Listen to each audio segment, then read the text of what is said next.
We're back. Season 2, Talk a Game podcast with your host, Shahan, myself, Kaf. We are excited the season is finally here. You guys have probably seen we've been putting out a little more social media than we have previously, but trying to get that engagement going this year. We're trying to make sure everyone is equally as excited as we are for the NFL to finally be back. There was a lot of stuff that happened in the offseason, and we know we probably could have got to it all, but then we also wanted the summer off for ourselves too. So we took the summer off for ourselves. We did our own thing, but we're back. We're ready for football season. Week 1 was awesome in my opinion. We had a lot of random matchups, but a lot of good matchups. You guys know the format. I'm going to talk about the Cowboys. Kev's going to talk about the Bengals. We'll have 3 other games that we choose to talk about, and you guys know the deal. If you want us to talk about your team, let us know, and we will talk about your team. Kev had mentioned we're going to do a different format today and this entire season. You'll have a lot of videos like this, and we'll have a lot of clips. We'll be on YouTube as well. We're going to drop on Sundays and Mondays, so twice a week. Hopefully early in the morning. Get your cup of coffee. Will be the first thing you hear.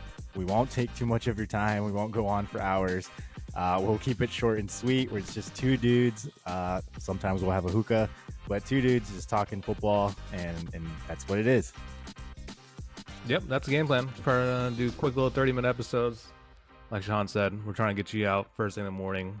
Anyone that doesn't watch the games or miss the game, we hope that we are the first resource you guys go to go ahead and get that knowledge. So we're gonna, if you're ready, man, I'm ready to just jump in. Dude, let's do it. With that being said, game 1, let's get into it.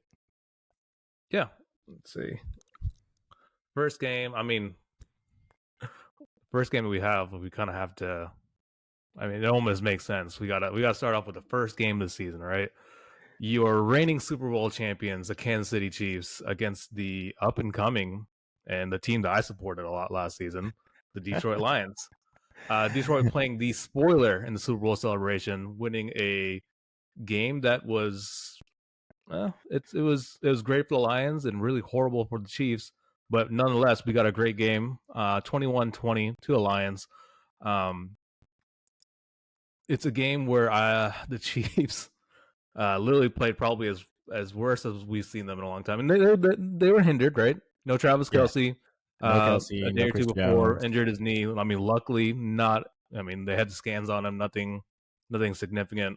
And then on the interior, on the defensive line, no Chris Jones. So key pieces of that team on both sides of the ball not available. However, you do have Patrick Mahomes. But Superman, unfortunately for this game, was not, be able to. I'm sorry, can you guys hear that weird noise? My bad. No, Honey. that's my fault. Yeah, Superman unfortunately just could not figure it out, or he did as much as he could. Unfortunately, Superman's cast of sidekicks and his wide receivers had no intention of helping him out whatsoever. Who knew the Justice League would let down Superman? That's what it was. It was like Kelce letting was them be called the Justice League at this point would be such a disservice to the Justice League. I know, but if we're gonna call Mahomes Superman, then Kelce's Batman, and if Batman's on the sideline, Superman needs some help. And Kadarius Toney was out there. I don't even know what kind of superhero he was. He was just dropping left and right. So yeah, like we don't get help like that. Like what do you expect Patrick Mahomes to do? And I don't mean to hijack like your thing, but it's just like people want to sit there and like give Mahomes crap for having like a bad game, but nobody, like if you're an actual football fan, nobody's going to say Mahomes played bad. His receivers let him down. Honestly, Mahomes is the reason why they probably didn't surrender 4 or 5 sacks. Just his, ability to actually escape the pocket. Hutch was at him all night long. I'll give Hutch all the credit in the world. Juwan Taylor was not having any of it. He was on skates the entire night. Whoever their guard was, literally couldn't touch Hutch. He was getting back there like a cannonball, right out the socket. So, and honestly, the entire front line for Detroit was in that backfield the entire night. And if it wasn't for Mahomes being who Mahomes was, and you probably would have saw what we saw with the Giants last night with a good 8 sack total. We'll get I to that mean, game soon.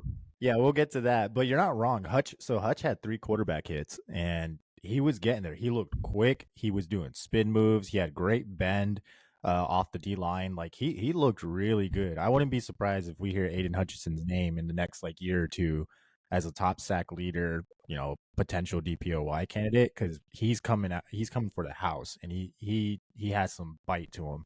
Um, Same Yeah, with that the rookie season was not a joke whatsoever. no, not at all. And same kind of with the Lions defense. They had a little more swagger to them compared to last year.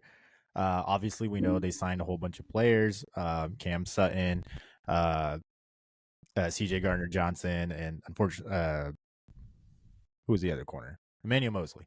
Yeah, So they got some, swag in the secondary, and they played a great game on defensively until you saw the drops, and you were just like, wow, they literally just let a few plays go by, and those were the only plays that if Kansas City converted like 1 out of the 3 of those, yeah, it would have been a whole different game. 100%. But I mean, this is one of the kind of games where, as a Kansas City fan, we were talking about this after the game. And we've talked about this last season too. This is a hallmark of a good team. I'm not going to throw any shade at Kansas City because I don't think it's anything to be, worried about losing to an up and coming Detroit Lions team. But the top part that I focus on is great teams like Kansas City lose games by small margins, playing their worst game. So if you're Yeah, telling me the Lions beat them by 1 point with literally every single thing going wrong on offense for the Chiefs, just wait till they're hitting all cylinders like they always yeah, do. It's always playoff time, they ramp up. So don't yeah. sit there. Anyone coming out there and overreacting by saying, "All right, the dynasty's over," blah blah blah. You haven't watched Kansas City enough to know that Mm, this is not even remotely being no, close to being true. this is basically preseason game 4 for the Chiefs. Like Yeah, that's all it is. They'll be fine. And on the flip side to that, for you Lions fans that are like, oh yeah, we beat the Chiefs, and Chiefs beat themselves. Like yeah, kudos to and you guys. Yeah, kudos to you guys. Amon Ra had a great game. Goff had some good throws. Like of course, Jameer yeah. Gibbs looked Detroit's electric. going to be the team, honestly, in Yeah. my opinion, to beat in the NFC North. Um, Ooh, I we'll mean, get to that. yeah, we'll get to that. But We'll get to one that. positive I will leave. I mean, all we've talked about was Mahomes for the Chiefs. Rashid Rice, watch out. I think he may have a receiver over there that, just like Tyreek Hill wasn't really known. And then all of a sudden, you have a great quarterback like Mahomes. And I mean, watch out for Rashid Rice. I really like the way that he played. Yeah. I know other people wanted other people to be involved, but once Travis Kelsey comes back in, that takes a little bit of relief off of him.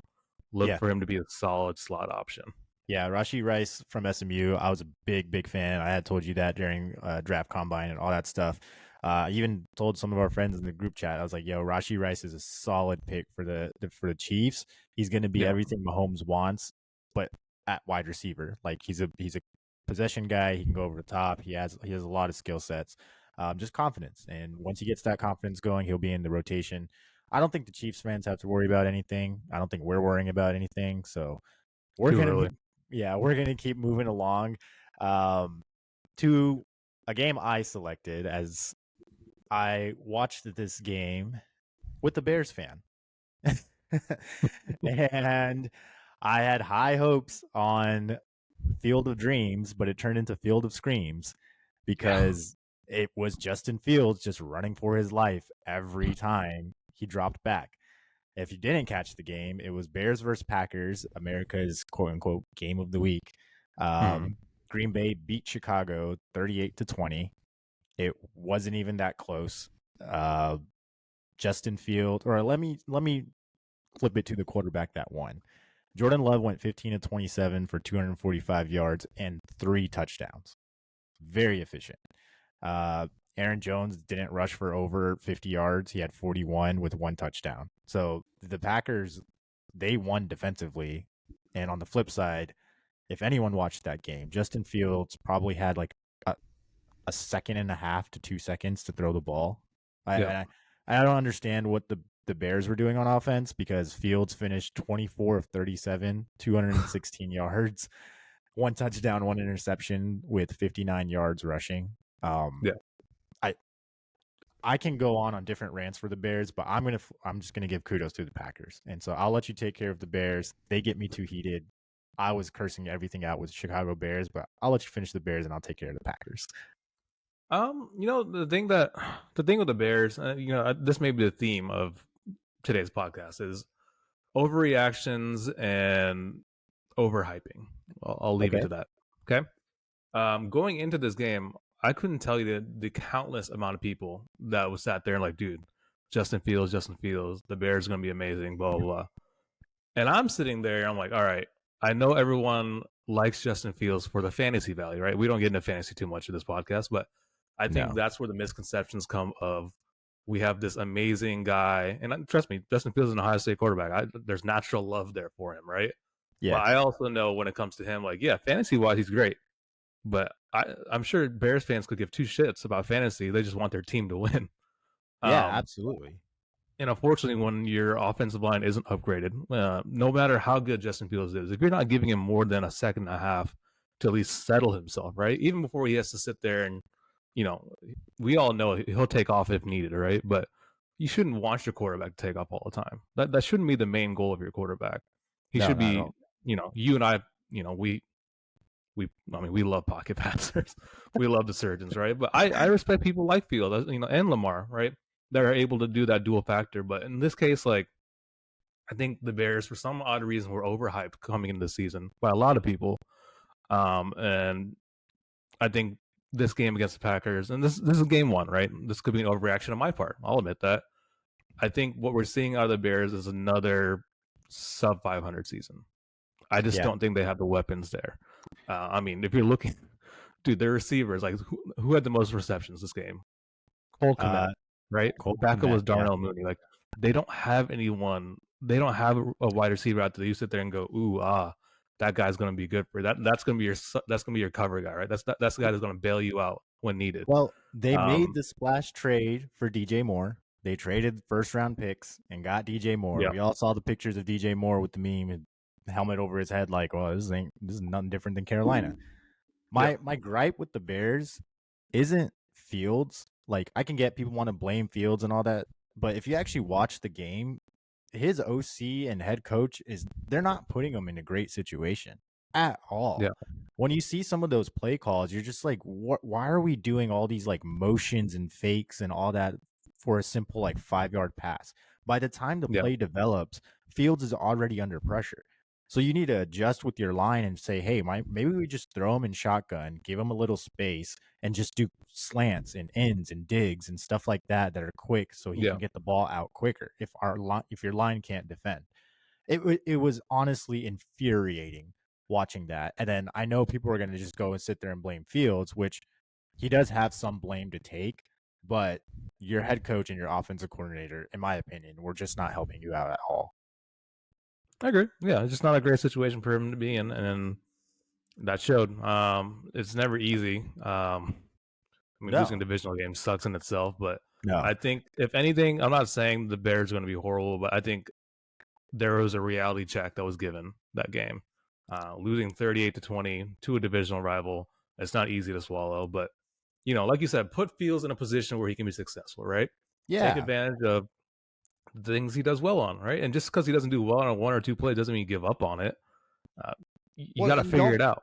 Yeah, and don't put him in a box. Don't make like force him to do your playbook. Like exactly Yeah, like you said, like put things that make him comfortable, put things that you want him to learn. But this is year 3. Like you can't do that anymore. You should be on the same page as OC, head coach, and quarterback.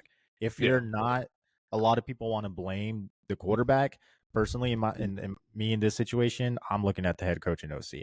If you're a Bears fan, I don't know how you feel about Matt Eberflus, but so far I'm not sold. Me either. But But hey, I'm just gonna take a few seconds because we talked about the Bears this whole time, and the Packers, on the other hand, did things the way I like. Whenever you draft a rookie quarterback, you let him sit for a year, and yep, you saw Jordan Love throw some, in my opinion, throw some sick passes. I get it; he didn't have 300 yards and like all that, but he still had 3 touchdowns, sidearms. I mean, he looked like a poised veteran quarterback, and he looked really, really good. In my opinion, like yeah, really good, really, really good for a year 2 quarterback, and not sitting there making bonehead mistakes. Taking like he looked in command yeah, of the pocket, in command of the huddle, everything. So kudos to Matt LaFleur. Kudos to Jordan Love. They moved away from that Rodgers situation, starting off clean, and they're starting off with a great slate, beating the division rivals. So I like the way the Packers are trending, and I think as we you talked about the Lions winning that division, I think the Packers could sneak up and win that division. I could see that too. And going into season, I wasn't sure. That was the big like X factor. How is Jordan Love going to be? Right? No one knew. And then, Yeah, but even after this game, the framework is there. I'm not going to say he's an elite passer. There's no way. But no, as far as a quarterback that's now been integrated in the NFL, that speed factor for him is gone, right? We see with the rookie quarterbacks, the speed is the most difficult part, right? You can have all these reps, but until like you have physical game speed, it's different. He's been around it now. So that hmm part's gone. So now it's just really all right. Can you make your reads? Can you actually go through a progression? Which it yeah, looked like he could. I mean, his stats aren't great. It was 15 for 27, 245 yards, but you're getting 245 yards off of 15 completions. That means you're hitting some, you're he actually hit hitting some some chunk throws that you should be plays. hitting. Yeah. Yeah, I mean, he had one play for 51 yards. Aaron Jones ran and took it off. So if you want to knock that off, but he had a bomb to Luke Musgrave. Jaden Reed, who came out of nowhere, took a catch for 30 yards, and Dobbs was just continuously being targeted. I mean, Yep. and Bears fans sit there and argue and say, "Oh, Fields had no weapons and blah blah blah." What does Jordan Love have on the other hand? Like he has a rookie tight end, a second year Christian Watson who was out by the way, Yep. and a second year Romeo Dobbs, and he still threw 3 touchdowns. And he's a second year quarterback compared to a third year quarterback. Like Yeah. if I'm a Bears fan, I would be pissed. My division rivals have continuously embarrassed me like over and over again. The last guy that did this haunted us for years and said that I own you. Like Jordan Love's Yeah. on that trajectory. So, anyways, Bears fans, hopefully it picks up week 2. But yeah, Packers beat the Bears 38-20, looking strong, Green Bay. All right. So we're gonna go ahead. We talked about two games that we liked. We're gonna go ahead and take a little break away from those games we liked. I mean, the games that we're about to talk about, we do like too. The team specifically. As you guys know, we do a little segment on my Bengals, and we do a segment for the Cowboys. Um, I'm so sorry. I have some weird background noise going on right now. This is I awkward. apologize. Some Geico commercial came on. I don't know. Clearly, insurance rates 15%, aren't that man. great right now. 15%. That's our plug, by the way. 15%. Get us Oh, is Geico. it? Yeah. Okay, No. perfect. Yeah, so we do a little segment on the Bengals. We do one on the Cowboys. We'll go and start off with the Bengals this week. Bengals fan, obviously disappointments there for us. Losing to the Browns 24-3. I don't know. I think the best way to describe it is just uninspired. And Can you say that again? uninspired. Yeah. Yeah. Thank you. And here's the thing. I'll do this in two segments, right? I'll start off with the Browns, and then I'll Okay. start off with the Bengals. And this is the Browns portion. I'm telling you guys right now, this is not coming from a fan, right? This is coming from someone just observing. You guys beat the Bengals at home on a rainy day. You had Deshaun Watson that played 3 preseason games. You have Nick Chubb, right? But all that aside, you beat the Bengals, which you beat the Bengals before. I mean, right now, Joe Burrow is 0-3 in Cleveland. You've beat us before. This is nothing new. So the overreactions I'm seeing everywhere about, Oh, from Brown fans? some Brown fans, yeah. Oh wow, I didn't know they were overreacting like Let me that. put a reality check in there. Okay. Congratulations. You guys whooped our ass, right? I'm giving you all that credit in the world right now. Can you guys sustain that? Here's the problem with the Browns. You guys have these nice little wins here and there. You've beat us before. You've beat us, what, 3 times in the last 2 years, and we've been a Super Bowl contender and an AFC Championship contender. Where were you? Right? Can you be consistent? That's here's the thing. The Browns have all the tools for it, but it just for some reason doesn't translate. Here's the one Uh, Achilles factor, right? I will give the Cleveland defense all the credit in the world. yeah, Secondary, yeah, lights out. yeah, Defensive line, boss, right? absolutely. Miles Garrett, I mean, you are who you are. You are him, right? Yeah, Um, that defense will carry you, and we'll get to defenses carrying teams next too. Don't worry. There's another team that does just the same. absolutely. Um, but okay, you want to make the excuse that Joe Burrow has small hands. That's why he can't throw in the rain. You have Deshaun Watson, and if you watch that game, there were 5 balls at least that skipped the ground before they got the wide receiver. That's not the rain, homie. That's been Hold on. happening for a while. There's also one play where Deshaun Watson scrambles to his left and just straight throws it to a Bengals player. He literally just Yeah. straight threw it to a Bengals. It got called back as an interception. Yeah. But like Deshaun Watson did not look anything remotely anything like the Deshaun Watson that went to the AFC Championship game years ago. And For so someone that you guys are paying a guaranteed $100 million for, that is your Achilles heel. Nick Chubb, dog, dude. love him. The holes and the cuts you were making, my dude. All the props in the world to you. I wish Joe Mixon was like that, right? He just isn't. Yeah. But that's where I'll start with the Browns. All I'm going to say is great win. Can you keep on winning in that fashion? Let's see. Bengals. Uninspired. Yes. Rusty. Yes. They proved to me why you should. This whole preseason crap is beyond me. I'm sorry, but like at a certain point, you need to start playing your starters. At least the last game, right? A series. Bengals don't do that. All you need to do. Yeah.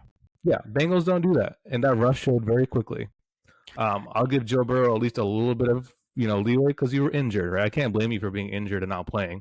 I'll give you that injury. The rust happened last year too with the Steelers. 5 interceptions first game of the year. Yeah, it's just bound to happen, right? But regardless of that, you have a quarterback that you just signed for the largest contract in NFL history, and you limit him to deep go routes with T. Higgins 4 or 5 times. Oh, I think I was telling you, Shahan, that I watched that game a little bit over right after, and I saw maybe 3 or 4 passes total the entire game over the middle.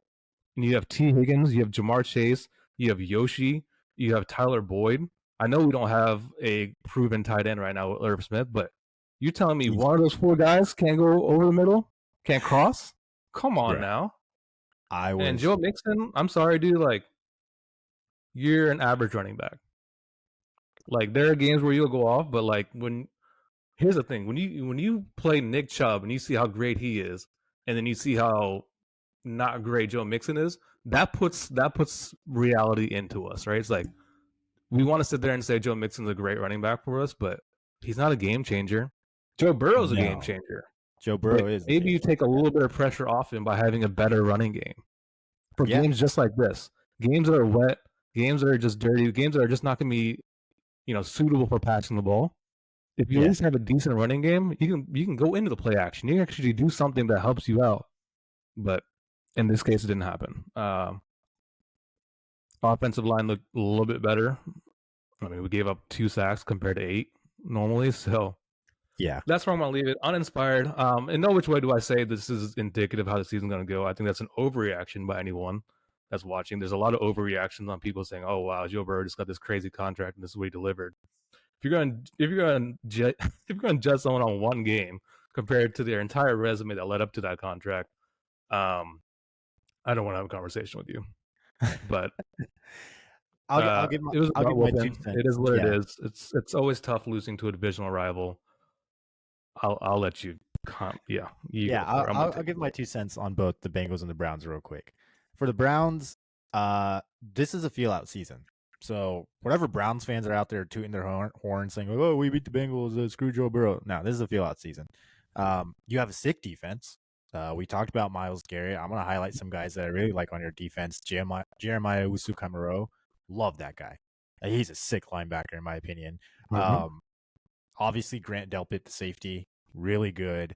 And then you guys have Zadarius Smith on the other side to help out Myles Garrett. So you have a good defense that will always keep you in games. And Gaff's not wrong. It's Deshaun Watson that you have to worry about. And you can't argue that, he doesn't have weapons. He still has Amari Cooper, Elijah Moore, Nick Chubb, and Njoku. You have weapons, my dude. You have weapons. So for the Browns to win, cool. Kudos, you won. Let's see how the rest of your season goes, and then we'll talk. The AFC, especially that division that you're in, is a fucking bloodbath. So I don't think you're coming out on top anywhere on that division. So that's it for the Browns. I don't want to like shit on them. I'm happy that the Browns won, but you got a long way to go. Yeah. For the Bengals, you guys thought Geff was heated, dude. There's some choice words that I have for Zach Taylor that I'm going to refrain to. But yes, unprepared, uninspired, like the Bengals looked like ass on the Bengals portion. Zach Taylor was not, it's the same thing if issues like I had with Eberflus. You're not putting your team in a position to win. Why are you sending T. Higgins on go routes in the middle of the rain where it's windy, where Joe Burrow's switching from glove to no glove, glove to no glove, trying to get grip on the ball? Why don't you just throw a tight end screen, throw a running back screen, which I'm sure they did, and I saw a few of those. They tried to hand it to Mixon, and Mixon was doing fine first few quarters. He had what 60 something rushing yards, if I'm not mistaken. 50 Uh, 56. 56, yeah. 13 carries, 56 yards in the rain. It's not great. He probably should have had like 70 something, and it would have looked a lot better. But Zach Taylor, you did not throw like any passes in the middle. Very few of them. You have big bodies in Jamar Chase and T. Higgins to run slants in the middle. You have Irv Smith in the middle. You have Tyler Boyd, who has shown you he's a contested catcher. Yet you still, for the love of God, I have no reason why sending T. Higgins on go routes the whole time, and Joe was just like, "Fuck it, T's down there," and it's not going to work. Your whole like go routes on the side offense, everyone's figured that out. I've been watching tape on that from other people about the Bengals for years and years and years. And it's like, you can't just keep running that same style offense. You got to fucking adjust. You got to start using your tight end. Look how Burrow killed it with Hayden Hurst. And Yeah. Hayden Hurst wasn't like Pro Bowl tight end. He's just a solid tight end, does his job and gets it done. He's the guy that's going to catch it in the middle, contested catches, all that shit.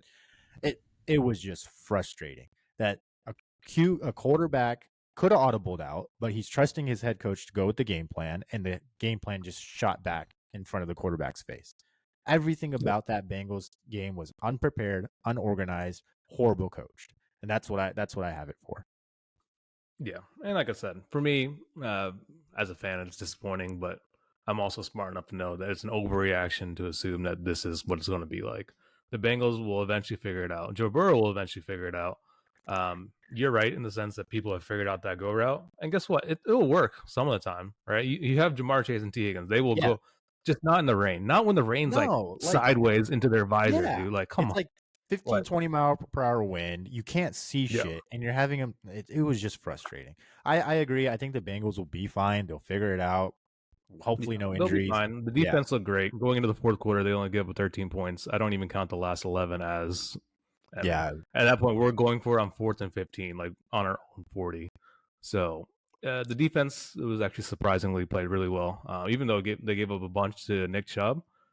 Giving up 160 yards on 18 carries and 0 touchdowns is actually not a bad performance when you're considering Nick Chubb in the rain getting in fed the the rain. ball. Yeah, Yeah, absolutely, but all right, absolutely. Anyways, enough of that. Well, we have the Bengals next, or sorry, we have the Ravens next week. So my anger may continue if we can, play the same way. But well, hopefully you put up more than three.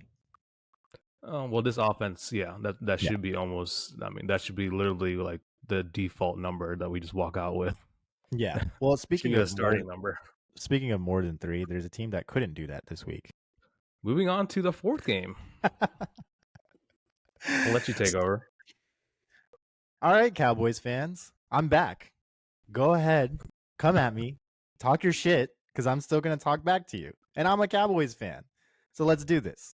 The Cowboys dropped a 40 burger on the New York Giants of I don't know what they are the Giants of. It's New York Giants. Like, what are you the Giants of? They dropped a Giants, giant turkey on the yeah, field. dropping giant goose eggs. 40-0. Dallas Cowboys win. Defense, defense, defense. Yep. Big D. Pause. Um, it's it is everything, honestly, as a Cowboys fan, I've been wanting to see out of a Cowboys defense. I think you as a football fan might not even remember the last time there was like a dominating Dallas defense. Like dominating. Very rarely do we see it. I mean, I think the last time you could make the argument was last season, but this is This is better. truly dominating. This is Yeah. this is better. This okay. I hope I have some old heads listening. Old heads. This is Doomsday Defense 2.0. I hope that I hope I have some old heads listening. This is Doomsday Defense 2.0. Any young guys that don't know about the Doomsday defense, it was way back in the day. The Cowboys defense was like this. People feared it. They were disgusting. They would hit you hard. They were hard. Like they did not give a crap. They would throw their body at you, and it was awesome to watch. Hit after hit after hit, tackle after tackle after tackle. They were in your throats. Pause. So, so I loved everything I saw from the defense. We had a blocked field goal attempt return for a touchdown. We Mm-hmm. had a interception return for a touchdown. Correct. Yep. Yep. Mm-hmm. We had a forced fumble recovered. I think 7 sacks, 8 sacks, probably at the end of the night. I mean, everything that happened, I lost count of. Yeah. Seven sacks to end the night. 8 pass deflections, 12 quarterback hits, and 2 touchdowns, all on defense. All on defense. Parsons looked great. Everybody kept asking me. I was watching the game at KF's place with a few other guys. They're like, who's this guy? I was like, oh, Digizua? They're like, yeah. Is he a starter? I was like, no. Like everyone's rotational. Everyone on the defensive Yep. line is always fresh. They're always rotational, except for Parsons and D-Law. They're the only ones you'll see play the majority of the snaps. Everyone else is coming in and out, and that's what Dan Quinn does. He keeps fresh legs to keep pressure on you. And then when you have consistent pressure and Trayvon Diggs and Stephon Gilmore, you're sitting pretty cozy on defense. So I'm not. Yep. I think everyone wants to talk about the Dallas defense, and I just did for a while. But I do have to talk about the guy that I've been hating on for the past, I guess, 2 years now. And he did what a good bus driver does. He didn't turn the ball over. Dak Prescott had 13 of 24 attempts, 143 yards. And that's it. That's all he had to do. Yep. And I'm happy. When Mike McCarthy said in the offseason, do we want to keep the ball out of Dak's hands? I thought we were just going to hand it off more. I didn't expect the defense to literally say, no, we don't want him to score at all. Yeah. So Dak did his thing. Pollard looked, I saw a lot of people complaining about Tony Pollard, but I was like, he didn't really have to do much. He had 2 touchdowns, by the way. Like Yeah. 70 No, sir. yards, He 2 was fine. touchdowns. He looked good. CeeDee Lamb. Anyone out there that thought CeeDee Lamb's not a number 1, he's a number 1. Okay. He had 74 receptions, 77 yards, caught all 4 of his targets. I get it. He didn't have 100 yards and 2 touchdowns. He's not going to put up Justin Jefferson numbers. But what I mean by him being a number 1 is that, yeah, when it comes crunch time, he's going to be a guy that's difficult to guard. And that's the number 1 to me. He's an X factor in my opinion. Shout out Dez. X factor. Shout out. He's wearing 88. I got to. But yeah, that's how I feel about the Cowboys. Okay, going forward, we're playing the Jets. I don't think our defense is going to, do what they did against the Giants to the Jets. So yeah, we're going to have to see Dak Prescott now. Not now, but we'll have to see Dak Prescott. All right, you said you're not going to turn it over. You got to go against Sauce Gardner in that defense next week. Let's see what happens there. Yeah. Oh, man. Yeah. And then defense, it's not Daniel Jones. It's Aaron Rodgers, a guy that's traumatized you years at this point. Yep. So Cowboys fans, as excited as you are, I think dial it back a little. Season just began. There's a lot of ebbs and flows. Let's get a little comfortable because this roller coaster is not going to be fun the whole season. Yeah, I think you're right in the sense. I mean,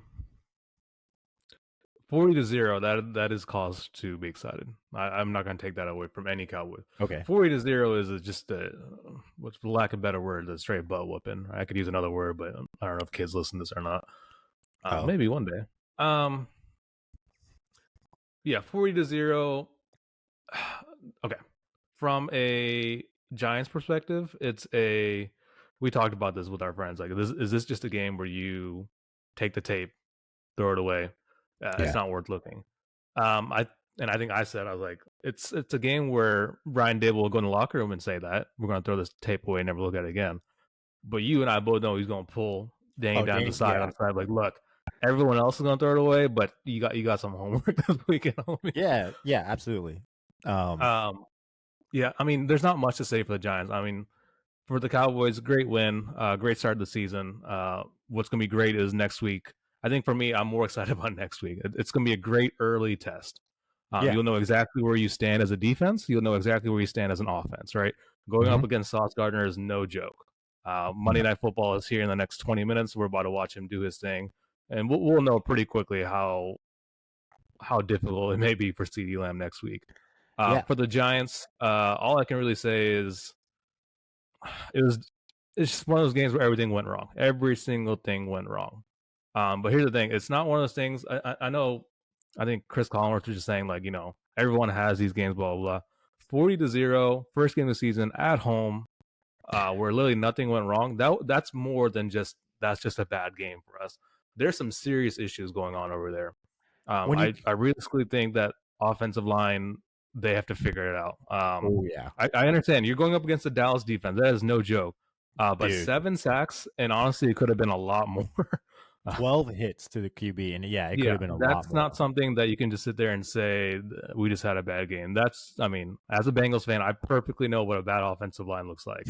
That's a Yeah. bad offensive line.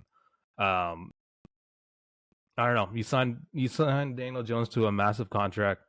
Give him the weapons, right? You have Saquon, that's a great weapon, but outside of that, you got Darren Waller, you got Traded for Waller. They're really high on Hodgins you going got from Darius last year. Slayton. I mean, Paris Campbell. Like this is not going to help out a guy that you just signed a massive contract for.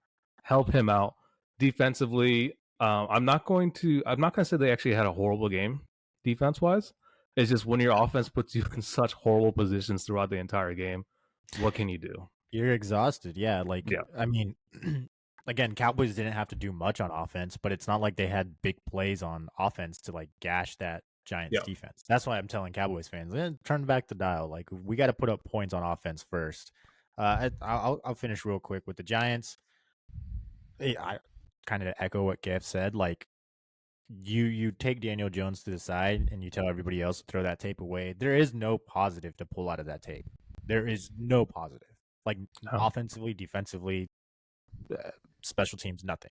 But you do pull out Daniel Jones to the side and say, "Hey, look, XYZ plays. It was raining. I get it." You could say the same thing to Joe Burrow, but Dable is going to tell him and be like, "Look, you might have missed a guy here. You might have missed a tight end here. I was giving you those short routes and those inside routes that help in the rain and blah blah blah."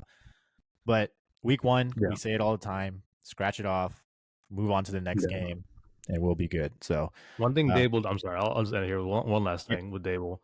Um, I honestly don't think he's pissed off about the fact they lost the game the way they did. I guarantee the thing, and even as like we were watching a game with the Giants fan, awesome saying, shout out to you, big boy. Um, they gave up, and as a head football coach, that's the worst. Like you can sit there, like, you could took the Lions last season, right? They were literally one game away from their head coach being fired, but every single game they were in it, right? Or every single game there was a lot of heart. yeah, After literally the second half or second quarter, there is no heart in that team, and that's something that Dable is not known for, right? So for him, this has to be an immediate fix. And more than anything else, after the playbook, everything else.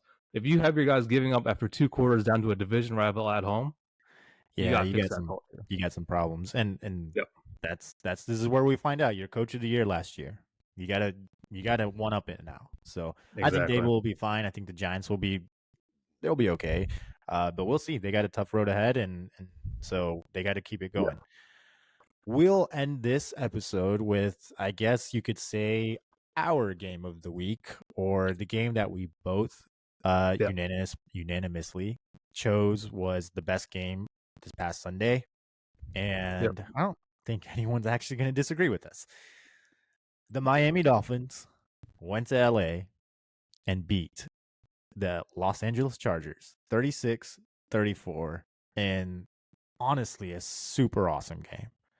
fun game, amazing Fun game. game. If you're not I count the Chargers as my AFC team sometimes, and that it kind of hurts seeing the Chargers lose.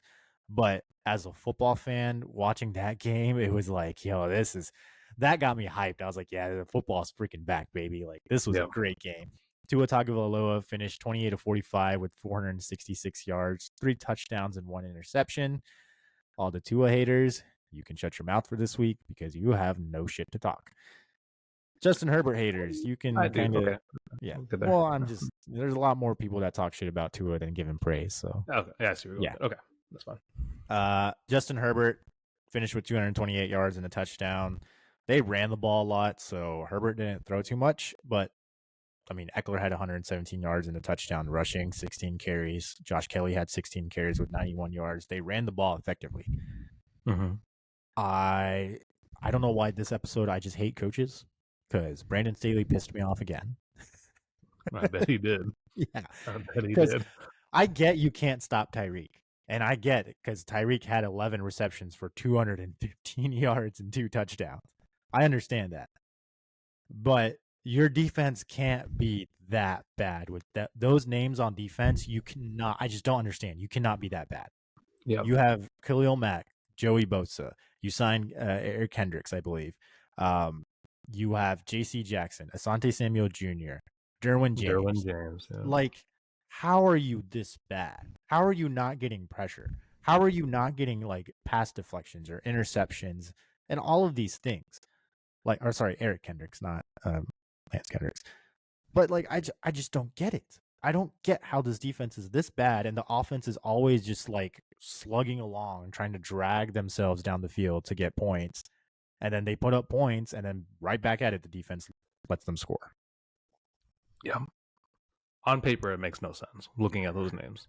100% Yeah, agree with you. that's my frustration, and I should probably be a little like nicer to Brandon Staley because who knows? Maybe he is trying to teach them the right things, and on paper, to me, it should make sense. But maybe the players just themselves do not mesh well.